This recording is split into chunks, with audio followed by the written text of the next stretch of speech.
Scissor और मिर्गी के दौरे में क्या फर्क है? Seizure is an event, epilepsy is a condition. एक बार जो इवेंट होती है उसको सीजर बोलते हैं। मोर देन 2 एपिसोड्स 24 आवर्स के गैप में हो तो उसको हम लोग एपिलेप्सी डिफाइन कर सकते हैं। फैमिली के लोग या कोलीग्स या जो भी आपके आसपास हैं, अगर आप एक एपिलेप्सी के पेशेंट हैं, वो समझ सके इस बात को और 2-3 चीज़ों को ध्यान में रखें। This is beginning of an abnormal electrical activity. There could be a lip smacking, lips को एकदम मोमेंट अबनॉर्मल ऑटोमेटिज्म्स बोलते हैं, जैसे ना उल्टी जैसे आना या फिर फ्लोटिंग जैसे सेंसेशन फील होना, एक ही जगह ऐसे ताड़ते देखते रहना। So all these things when they are there, so there could be a sign that person might have a seizure. उस समय person has to be taken in a safe environment. Patient को जब पता है कि मैं एक एपिलेप्सी का पेशेंट हूँ, उसको लगे कि मेरे को ऑरा आ रहा है, तो अब मुझे ये नहीं करना है। गाड़ी चला रहे तो रुक जाना चाहिए, तो बैठ जाना चाहिए। Keep yourself safe and secure, जिससे कि इंजरी ना हो।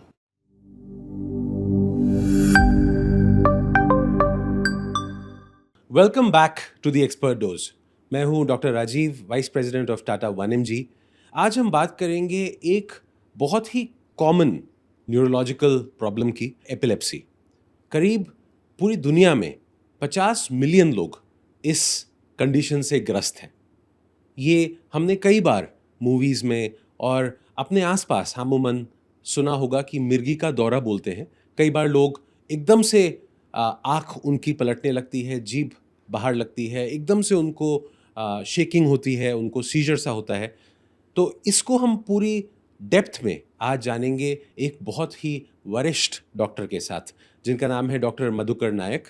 Doctor Madhukar Nayak has been practising neurosurgery and is a practising doctor for last 25 years.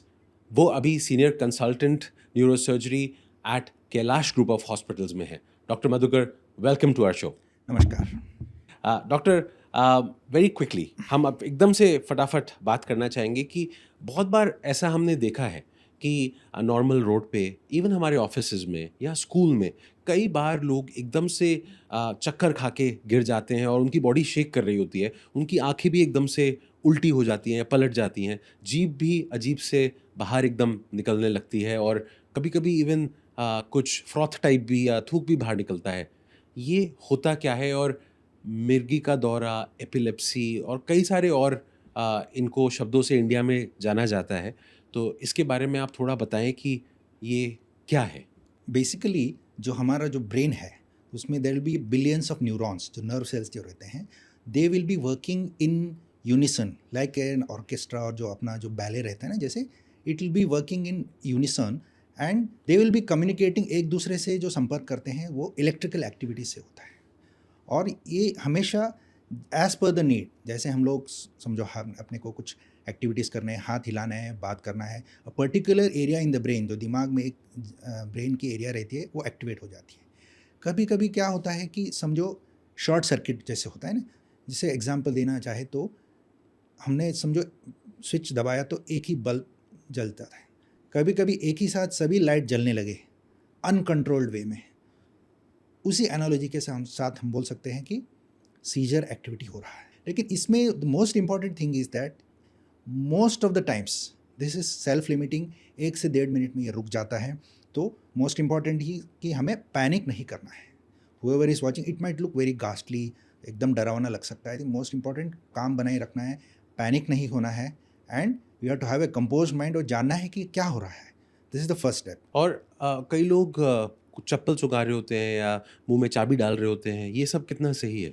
ये बिल्कुल नहीं करना चाहिए, क्योंकि इससे there might be secondary damage हो सकता है। अगर चप्पल सूंघाना या फिर चाबी अगर मुंह में डाल देते हैं तो there could be a fracture of the teeth and there could be a fracture of the jaws and all this things. तो क्योंकि ये सेल्फ लिमिटिंग है तो हमें सेकेंडरी डैमेजेस को प्रिवेंट करना है और we have to make sure the person is safe, है ना। ठीक है। जी। और पूरे दुनिया में करीब 50 मिलियन या 5 करोड़ लोगों को ये कंडीशन होती है, जो कि रिकॉर्डेड है। जी। बट इंडिया में आप इसके इंसिडेंट्स को आप ज़्यादा देखते हैं रिलेटिवली या कम देखते हैं? इंडिया में द इंसिडेंस इज मोर और less similar, but considering that awareness is yet to come, है ना। इसके बारे में जो there is a wide spectrum of cases of epilepsy, है ना। एपिलेप्सी जो डिसऑर्डर, सीजर डिसऑर्डर है, इसमें वाइड स्पेक्ट्रम होता है। जो क्लासिकली हम लोग जो बोलते हैं दौरा, हाथ पैर का हिलना और जो मुंह में से फ्रॉथ आना, वो सब this is something called as a generalised epilepsy. इसमें जो बाकी जो वेरिएंट्स होते हैं जो सटल होते हैं और इनको डिटेक्ट करने में कभी कभी सालों और दशकों लग जाते हैं। इसकी वजह से अंडर रिपोर्टिंग की वजह से हमारे यहाँ we can say that we are not able to detect on time. अभी अवेयरनेस बढ़ने की वजह से I think we will be able to detect it early, और अर्ली डिटेक्शन होता है तो we can treat it faster.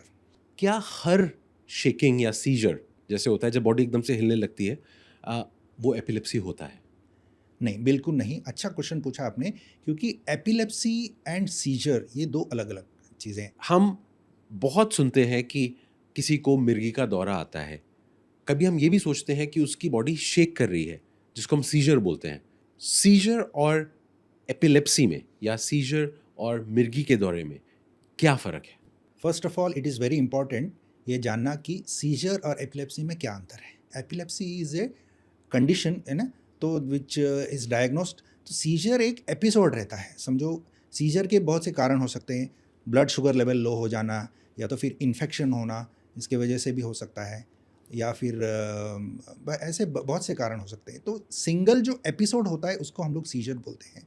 And as per the definition of epilepsy, if more than one, मतलब टू और more episodes of seizures more than 24 hours apart अगर होता है, तो then we can consider that this could be an epilepsy condition. और ये scissor underlying causes से, जो जैसे मैंने बोला लो शुगर लेवल हो गया, इन्फेक्शन हो गया, तो अगर ये अंडरलाइंग कॉजेस को हम लोग ट्रीट करते हैं तो it is possible that future में ये सीजर एपिसोड ना आए। इसलिए हमें बहुत सावधानी से, मतलब we have to get it evaluated by a specialist, neurologist and neurosurgeon, and only then label it as an epilepsy, because as you know there are lot of taboos associated with as such. ये condition as जैसे आपने बोला कि this is one of the commonest neurological conditions, and more than 5 crore people are successfully living with this and leading a near normal life. But sadly the associated stigma, जो taboo जो है, जिसकी वजह से शादियाँ रुक जाती हैं या फिर स्कूल से निकाला जाता है, या फिर like they will be labelled as a patient, ये गलत बात है ना। It is very important that we are aware of the situation and expert opinion, दो अपना न्यूरोलॉजिस्ट न्यूरोसर्जन से ओपिनियन लेके जो ट्रीटमेंट हो चालू कर दिया तो दे can have a near normal life. It is very important that this awareness is brought about in the society. ठीक है। और बहुत सारे और भी कंडीशंस होते हैं, जैसे आपने बोला इन्फेक्शन हो गया, कई बार फीवर बहुत ज़्यादा हो जाता है, या लोग बोलते हैं दिमाग में फीवर चढ़ गया, जैसे जापानीज इंसेफेलाइटिस और बाकी सारा मेनिंजाइटिस वगैरह में भी। तो इन सब में और एपिलेप्सी के सीजर में कोई क्लिनिकली फ़र्क होता है, अदर देन जैसे आपने बोला 24 घंटे में फिर से आता है एपिलेप्सी में? इसके अलावा और भी कोई फ़र्क है, और भी कोई कंडीशंस हैं जिसमें ऐसे दौरे पड़ते हों और काफ़ी ज़रूरी हो कि लोग पहचान लें कि चिंता ना करें, मिर्गी का दौरा नहीं है, ये एक्चुअली हो सकता है आपको ज़्यादा फीवर हो गया था, उसकी वजह से है? एस्पेशली बच्चों में तो बोलते हैं फेब्राइल सीजर्स बोलते हैं इसको। तो फीवर बढ़ने की वजह से सीजर एक्टिविटीज़ हो सकते हैं। तो इसके अलावा जब भी इन्फेक्शन होता है, जैसे मेनिंजाइटिस हुआ, एनकेफेलाइटिस हो गया, या तो फिर पैरासाइटिक इन्फेक्शंस हो गया, तो इसके बाद सिक्वेले बोलते हैं, जो स्कारिंग होता है ब्रेन में। So because of this scar, इससे जो एपिलेप्टिक सीजर फोकस जनरेट होता है, तो that could be one of the reasons why there could be a seizure activity. एक मेडिकली बोलते हैं प्रोवोक्ड वर्सेस अनप्रोवोक्ड सीजर्स, ये क्या होता है? प्रोवोक सीजर्स बेसिकली जो अंडरलाइंग कॉजेस हैं, जैसे मैंने बोला इन्फेक्शन हो गया, ट्रॉमा हो गया, जो हेड इंजरी हो सकता है, या तो फिर रोड ट्रैफिक एक्सीडेंट, या फिर there could be other causes of head injury जैसे हो सकते हैं, ट्रॉमा इसके वजह से, जो इसके वजह से द एक्टिवेट हो सकते हैं। These are basically the provoke seizures. ठीक है। एक आपने पॉइंट टच किया था कि जैसे बच्चों में फेब्राइल सीजर्स होते हैं, एक और बड़ा अलग सा क्लासिफिकेशन है जो मेडिकली हम पढ़ते थे, जैसे मायोक्लोनिक सीजर या बच्चों में एब्सेंस सीजर, और भी ये इसके बारे में थोड़ा बताइए ताकि लोगों को थोड़ा मेडिकली भी पता लगे। यस, तो बेसिकली सोसाइटी में ये कंसेप्ट हो गया है कि एपिलेप्सी मतलब जो क्लासिकली हाथ पैर का हिलना, मुंह में से फ्रॉथ आना, लेकिन there are a various spectrum of जो एपिलेप्टिक डिसऑर्डर्स है जो बहुत सटल होते हैं, जैसे फोकल सीजर्स मतलब दिमाग में सिर्फ एक एरिया में जो एक्टिवेट हो जाता है, उसके वजह से the presentation could be like suddenly the person will have a temporary, like कुछ सेकंड के लिए ब्लैंक हो जाना, या तो फिर इसके टीचर मतलब स्कूल में बच्चे को टीचर क्वेश्चन पूछते हैं तो एक 10-15 सेकंड के लिए आंसर नहीं करता तो फिर सडनली बात करने लगता है, तो टीचर बोल सकते हैं कि बच्चे का ध्यान नहीं था, पेरेंट्स भी ऐसे बोल सकते हैं कि कॉन्सेंट्रेट नहीं कर रहा है, but that could B A focal scissor also, है ना। तो इसमें एब्सेंस सीजर बोल के आता है, this could be almost 10 to 50 times in a day. तो इसको हम लोग एब्सेंस सीजर मतलब if you get an expert opinion and get evaluated, treatment इसकी हो सकती है। और जैसे आपने मायोक्लोनिक जर्क्स बोला, जिसको क्लमजीनेस बोल के लेबल किया जाता है, कि स्पेशली मॉर्निंग के टाइम में जब उठ जाते हैं, हाथ में से समझो कि गिलास गिर गया या चम्मच गिर गया, तो लोग बोलते हैं अरे ये कितना he is so careless, but it could be just a myoclonic jerk, जिसकी वजह से ये हो सकता है। हर एक सीजर में जो भी हमने अलग अलग बात करी, शेकिंग सब में होती है या कईयों में नहीं भी होती, पता नहीं लगता? नहीं, कुछ सीजर्स में basically there could be just a drop attack, मतलब टेम्परेरीली अनकॉन्शियस हो सकते हैं, या तो फिर सिर्फ हाथ में या मुंह में मूवमेंट्स हो सकते हैं, या तो फिर जैसे मैंने बोला कि टेम्परेरीली जो पर्सनालिटी चेंजेस हो सकते हैं, और जो अपने को ध्यान में ही नहीं आता कि many times when the patients come to बोलते हैं डॉक्टर साहब ये तो मुझे बचपन से हो रहा था, तो अभी मतलब डायग्नोज हुआ, तो मतलब बेसिकली क्या होता है कि because they are not, the symptoms are not dramatic, so they get under diagnosed. तो उसका मतलब है कि और भी ज़्यादा ज़रूरत है यस कि आप अपने डॉक्टर को दिखाओ, या क्योंकि आपको हो सकता है आपको लग रहा होगा नॉर्मल है, या आपको लग रहा होगा कि एपिलेप्सी है, जी बट उसको डायग्नोस करना ज़रूरी है, कहीं ये ना हो रहा हो कि आप बच्चा वैसी एब्सेंस सीजर हुआ था उसको, या मायोक्लोनिक सुबह हुआ है, जी और आप उसको मिर्गी का दौरा समझ के, जो कि वैसे ही स्टिग्मेटिक है, जी आप और ज़्यादा उसको स्टिग्मा अटैच कर रहे हो। डेफिनेटली टाइमली मेडिकल कंसल्टेशन और इवैल्यूएशन बहुत ज़रूरी है। ठीक है। और मिर्गी के दौरे के लिए या एपिलेप्सी के लिए किस स्पेशलिस्ट को दिखाना चाहिए? Basically we start with a family doctor, जैसे है ना, हमारे घर के पास जो फिजिशियन रहते हैं उनको usually the first care giver family physician से स्टार्ट होता है, बाद में न्यूरोलॉजिस्ट और न्यूरोसर्जन जो होते हैं, तो बेसिकली न्यूरो रिलेटेड स्पेशलिस्ट का ओपिनियन लेना ज़रूरी होता है, so that further evaluation test और क्लिनिकल इवैल्यूएशन होना ज़रूरी होता है। ठीक है। अब थोड़ा सा उसकी तह में जाते हैं। जी तो एपिलेप्सी होता क्यों है? क्या कारण है जिनकी वजह से लोगों को एपिलेप्सी कंडीशन होती है? हाँ, so this is a good question. तो देर आर मल्टीपल कॉजेज, तो मॉलिकुलर लेवल में there will be certain changes which जो रहता है ना, तो चैनल जैसे द मॉलिकुलर लेवल में द सेल्स में जो चैनल्स रहते हैं उसमें कुछ डिफेक्ट हो सकते हैं। फ्रेंकली स्पीकिंग सर्टन कॉजेज हमें we know what are the causes and there are many disorders in which we don't know, तो इसको हम लोग इडियोपैथिक एपिलेप्सी बोल सकते हैं। दैट कुड बी बेस्ट, जैसे लेट अस सिंप्लीफाइड कॉजेस में जैसे ट्रॉमा हो गया, जैसे मैंने बोला था, हेड इंजरी हो सकता है, फॉल हो सकता है, या तो फिर इन्फेक्टिव कॉजेस में ब्रेन में इन्फेक्शन वगैरह हो गया, जैसे ऑलरेडी बोला था, उसकी वजह से जो स्कार तैयार होता है, that could be an epileptic focus. And there could be other causes like genetic मतलब ऐसा नहीं कि एवरी नेक्स्ट जनरेशन में होना चाहिए, ऐसा नहीं है। So there could be transmission of certain things genetically, जैसे ना, तो सर्टन जैसे बिनाइन चाइल्डहुड एपिलेप्सी बोलते हैं। So all this multiple causes are there. ठीक है। और जैसे आपने बोला जेनेटिक, तो इसमें अगर ग्रैंडफादर को और फादर को है तो वो बच्चों में ट्रांसमिशन भी हो सकता है। ज़रूरी नहीं कि हमेशा हो, लेकिन there could be a possibility, but with timely medication they could have a near normal life also. ठीक है। आई थिंक ये काफ़ी इम्पोर्टेंट जी पॉइंट है कि ज़रूरी नहीं है कि अगर आपको एपिलेप्सी है या सीजर है तो आप की ज़िंदगी नॉर्मल नहीं होगी। definitely they can have a near normal life, but most important is कि you have to take a medical consultation, neurologist या न्यूरोसर्जन से कंसल्ट करना है, और whatever is needed once you evaluate, treatment timely लेते रहना है। जी ठीक है। और क्योंकि ये एक मेंटल हेल्थ रिलेटेड इशू है, रादर न्यूरोलॉजिकल इशू है, जी तो मेरा क्वेश्चन है कि क्या ये मेंटल हेल्थ को भी अफेक्ट करता है, या जो एपिलेप्सी के साथ जी रहे होते हैं जी वो मेंटली बिल्कुल परफेक्ट होते हैं, कोई उससे कोई ज़्यादा दिक्कत नहीं है? बिल्कुल। तो usually this is the person with epilepsy most of the times has a near normal intelligence, तो नॉर्मल स्कूल्स में जा सकते हैं, they can have a normal life style, they can have get married, can have kids also, but only thing is, तो मतलब there has to be before you planning a pregnancy and all, तो we'll counselling करना ज़रूरी है। Certain medications which are there, तो we will have to optimise it before pregnancy. तो and बाकी सब रूटीन एक्टिविटी जैसे है, स्पोर्ट्स हो गया, स्विमिंग हो गया, ऑल दिस थिंग्स, ड्राइविंग हो गया। So if seizures are all under control, they can have a near normal lifestyle, occupation भी almost especially except the high risk things छोड़ के बाकी सब most of the things they can have a near normal life. ठीक है, which means जो अगला point है मेरा कि आई थिंक इमोशनल रीअश्योरेंस या लोगों को इमोशनल सपोर्ट देना, सोशल सपोर्ट देना और ज़्यादा ज़रूरी है इस कंडीशन में, क्योंकि वो सीजर के बाद शायद लगे ऐसा कि कोई मेंटल प्रॉब्लम है, मेंटल हेल्थ में प्रॉब्लम है, बट ऐसा है नहीं. आपको एपिलेप्सी एक कंडीशन है, आपको कुछ कुछ चीज़ों का ख्याल रखना है, but you are living almost a normal life, right? Yes, definitely. तो the stigma which is associated, that is the cause of concern, है ना.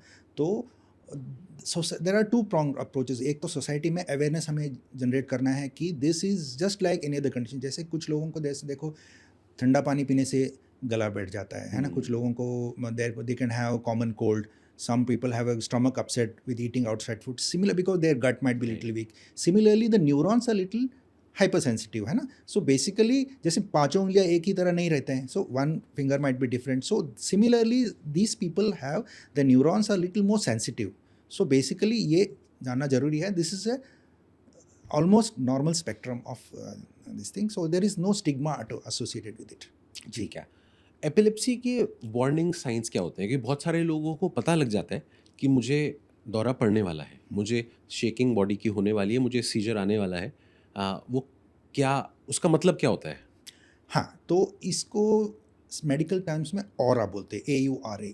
बेसिकली क्या होता है कि ऑरा इज़ ब्रेन के एक पर्टिकुलर एरिया में जो सीजर फोकस, जो इलेक्ट्रिकल एक्टिविटी स्टार्ट होती है, and sometimes it propagate slowly. Time मिलता है कि 10-15 सेकेंड या 30 सेकेंड लगते हैं कि जिससे स्प्रेड हो जाए. तो जो फोकल सीजर आता है तो उस समय the person will have a premonition law, like he will get a feeling that मुझे सीजर आने वाला है. So that could be in various veg.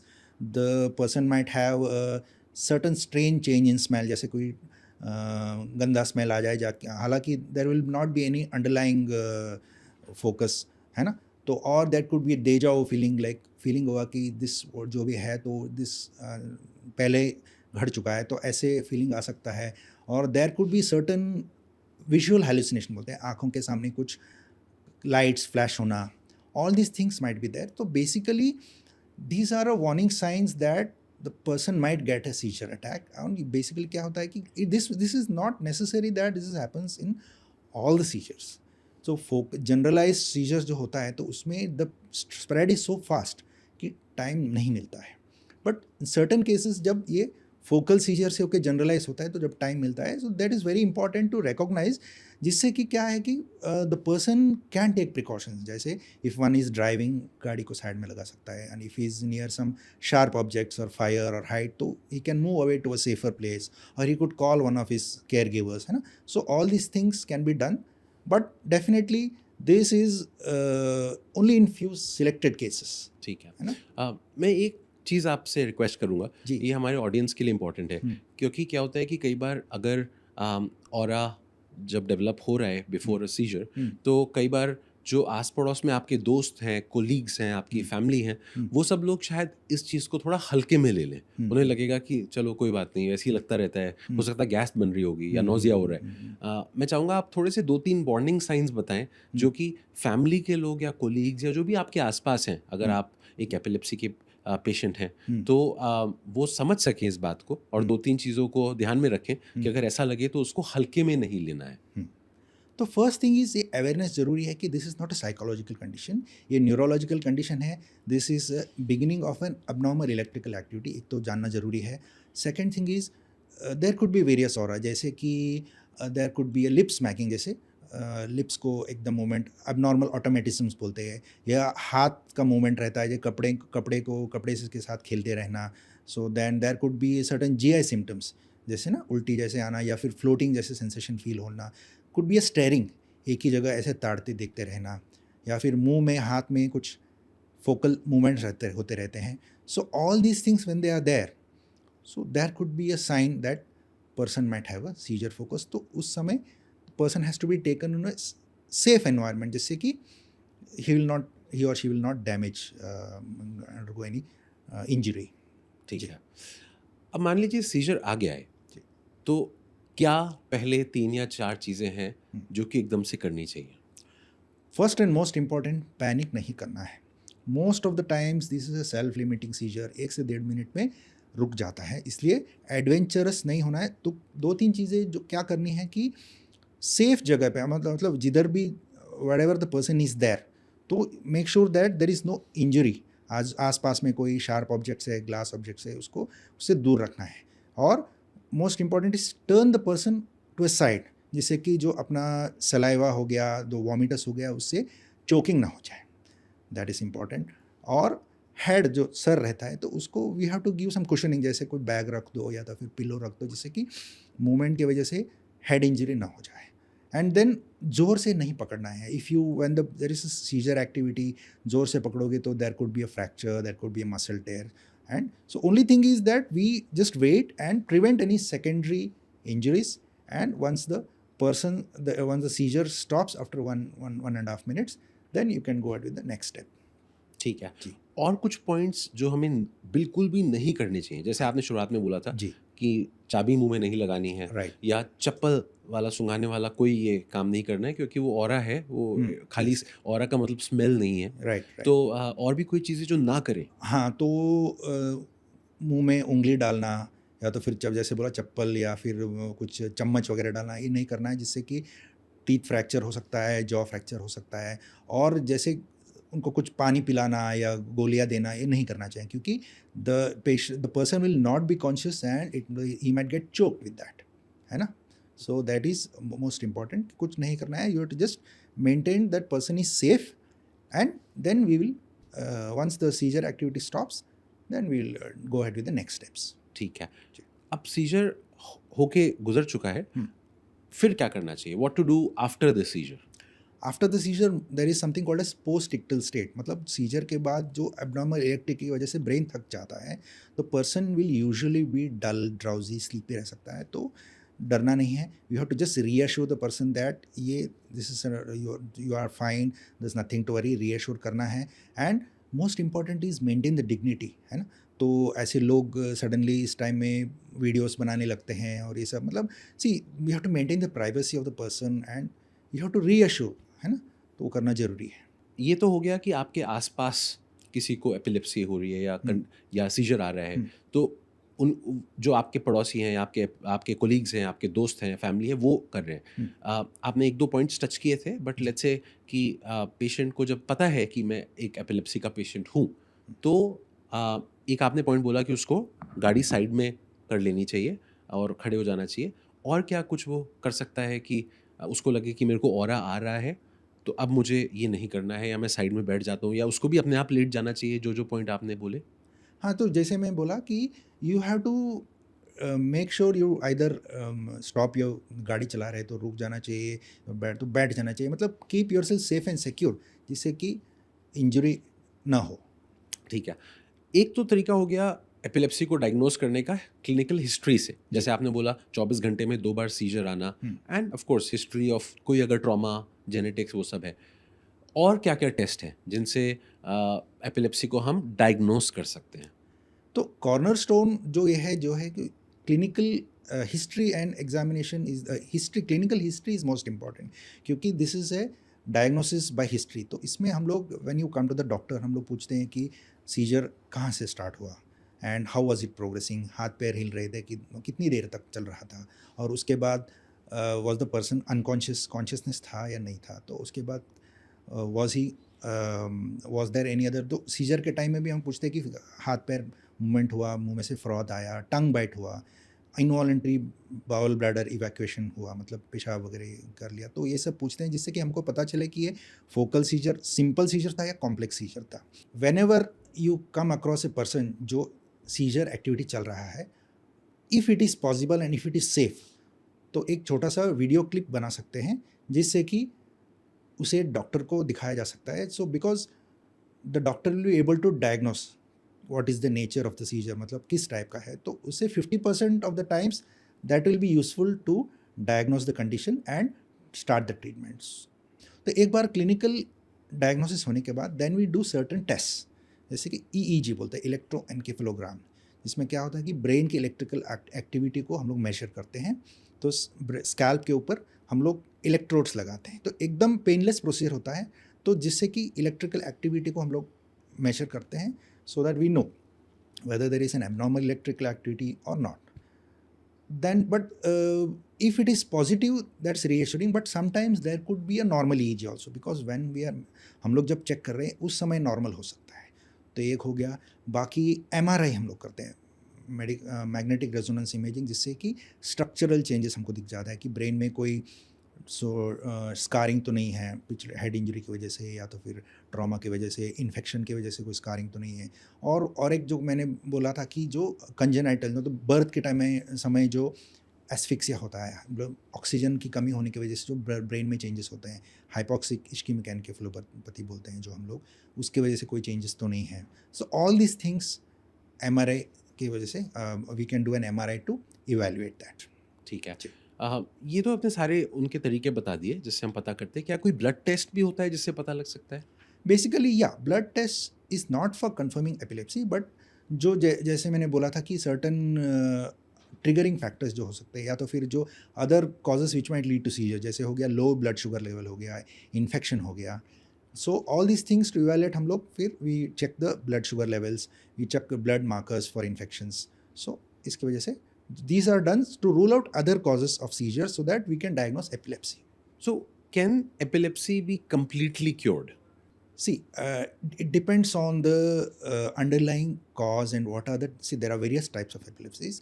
The commonest, whatever epilepsies are there, with medications you can control and can have a near normal seizure free life. And there are certain conditions जिसमें कि 2 से 2 to 5 years seizure free interval के बाद हम लोग medicine को taper करके कभी कभी बंद भी कर सकते हैं. तो you can say that epilepsy can be controlled as well as cured in certain cases. ठीक है. और जब हम इसका ट्रीटमेंट करते हैं तो क्या क्या चीज़ों का ट्रीटमेंट अवेलेबल है आज मेडिकल साइंस में, अदर देन मेडिसिन्स तो हैं ही. मेडिसिन वो जैसे डायबिटीज़ और हाइपरटेंशन और बाकी सारे क्रोनिक डिजीज़ की मेडिकेशन चलता है, वैसे इसका भी चलता है, बट उसके अलावा भी ट्रीटमेंट अवेलेबल है. तो anti seizure medications is the main stay of treatment. जैसे हमने बोला है कि nowadays there are so many safe medication जिसको लाइफ लॉन्ग भी लिया जा सकता है without any side effects. But there are certain conditions in which we call as drug resistant epilepsy. मतलब more than 2 medications अगर पेशेंट ले रहा है उसके बाद भी अगर सीजर्स आ रहे हैं, so then there could be certain there's a terminology called as drug resistant epilepsy, जिसमें we can have a selected cases में epileptic, I mean we can do a epilepsy surgery. जैसे बोलते हैं कि ब्रेन में समझो एक सीजर फोकस है, स्कार है जो which is leading to repeated epileptic foci. So if it is safe, then maybe we will be able to remove that part of the brain without causing without any new deficits. मतलब नए problem हुए बिना जो हम लोग उसको surgically कर सकते हैं और पेशेंट को have a very good outcome. ठीक है. और ये जो आप फोकस या फोकाई होता है जिसको आप आइडेंटिफाई करते हैं, ये आई अज्यूम ये आप EEG और MRI को देख के ही करते होंगे, राइट? एडिशनल सर्टेन इन्वेस्टिगेशंस भी होते हैं, जैसे कि पेट स्कैन हो गया, पॉजिट्रॉन एमिशन टोमोग्राफी बोलते हैं, वो हो गया. और बाकी डेप्थ इलेक्ट्रोड्स हम लोग छोटा सा बर होल करके उसमें इलेक्ट्रोड्स डालते हैं. तो all this things we do and there is something called as clinico radiological and semiological correlation. तो कोरिलेट करके हमारी एक टीम होती है जिसमें we have the radiologist, epileptologist, neurosurgeons. तो we have a discussion and we find that the person needs an epilepsy surgery and after detail evaluation we go ahead with that. Other than medication या जो भी सारी treatment की बाकी सारी पद्धतियाँ हैं, इसके अलावा लाइफस्टाइल, डाइट का कितना बड़ा रोल है एपिलेप्सी को मैनेज करने में? It has got a very significant role, क्योंकि see diet and lifestyle might not cure the disease but it will definitely help us in जो अपना जो कंट्रोल करने के लिए बहुत ही मतलब ट्रिगरिंग फैक्टर्स जो बोलते हैं, जिसकी वजह से जो पर्सन एपिलेप्सी के लिए प्रोन है उसको ट्रिगर होने के चांसेस रहते हैं, जैसे कि स्लीप डिप्राइवेशन हो गया, स्ट्रेस हो गया, बाकी इन्फेक्शंस हो गए. तो all this things which might lead to triggering of epilepsy. तो लाइफस्टाइल मॉडिफिकेशन, स्ट्रेस कम करना, समय पे सोना, avoiding alcohol and other hallucinogens, तो इसके वजह से then there could be a reduced need for medications or person could have a seizure free life. ठीक है।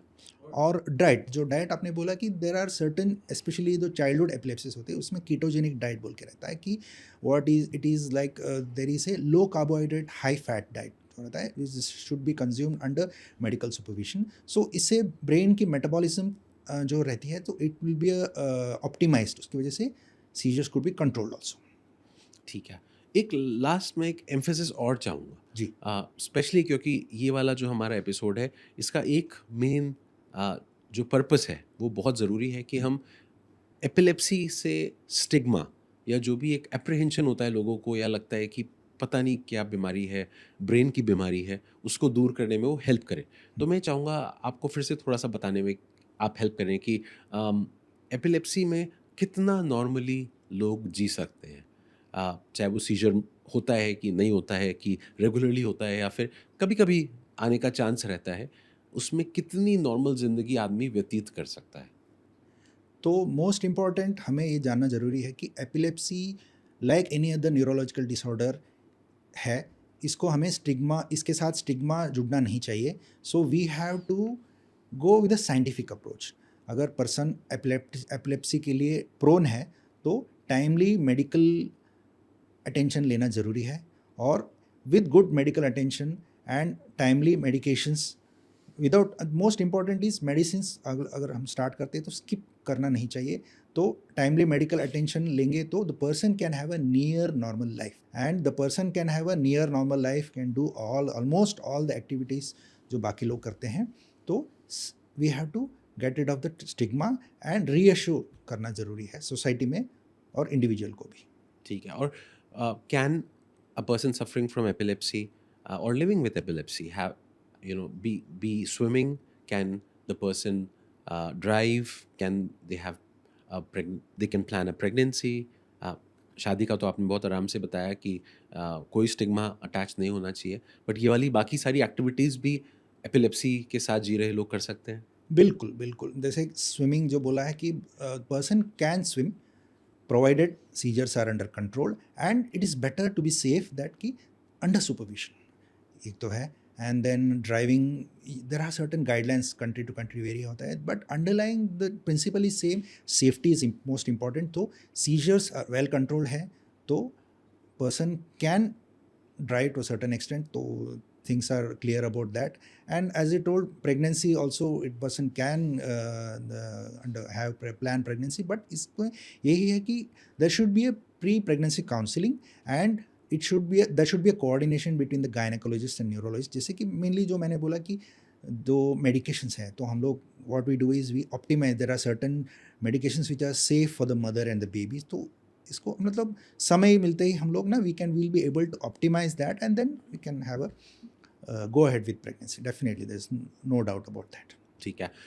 मेडिसिन में हम यूजली 5 इमरजेंसीज पढ़ते थे। जी उसमें स्टेटस एपिलेप्टिकस या एपिलेप्सी को भी एक इमरजेंसी कहा जाता था। ये कब कहा जाता है कि कब एक एपिलेप्सी का सीजर या एपिलेप्सी कब इमरजेंसी है? Usually most of the conditions epilepsy is जो होता है तो लाइफ थ्रेटनिंग नहीं रहता है, but there are certain situations जब हमें इमीडिएट मेडिकल अटेंशन सीख करना जरूरी है। जैसे आपने बोला स्टेटस एपिलेप्टिकस, मतलब यूजुअली सीजर जो है 1 से 2 मिनट में रुक जाता है। अगर 5 मिनट से भी ज़्यादा अगर सीजर एक्टिविटी चल रही है, और एक सीजर एक्टिविटी के बाद पेशेंट जो पर्सन जो है होश में आता है, आने से पहले ही फिर से अगर सीजर्स आने लगे या तो फिर मल्टीपल सीजर्स वगैरह आने लगे, तो this is the time when you have to be careful and you have to take an immediate medical attention. उनको जल्दी से जल्दी हॉस्पिटल लेके जाना ज़रूरी है, क्योंकि इससे परमानेंट ब्रेन डैमेज होने के भी चांसेस होते हैं। और साथ में न्यू ऑनसेट ऑफ सीजर जो नॉट ए नोन एपिलेप्टिक है, उसको अगर there is a seizure, new onset of seizure होता है, तो हमें इवेलुएट करने की ज़रूरत है कि अगर समझो ब्रेन में कोई ट्यूमर तो नहीं है या बाकी कोई कंडीशन तो नहीं है। So this also needs urgent medical attention. Thank you doctor, this was a very informative session.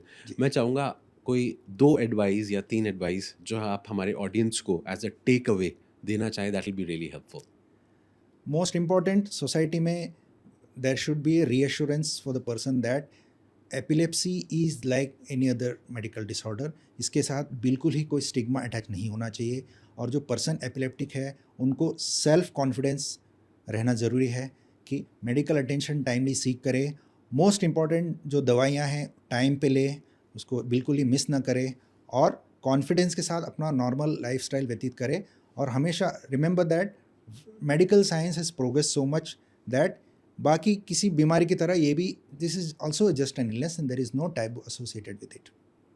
Thank you, Dr. Madhukar. This was really helpful and informative. Thank you.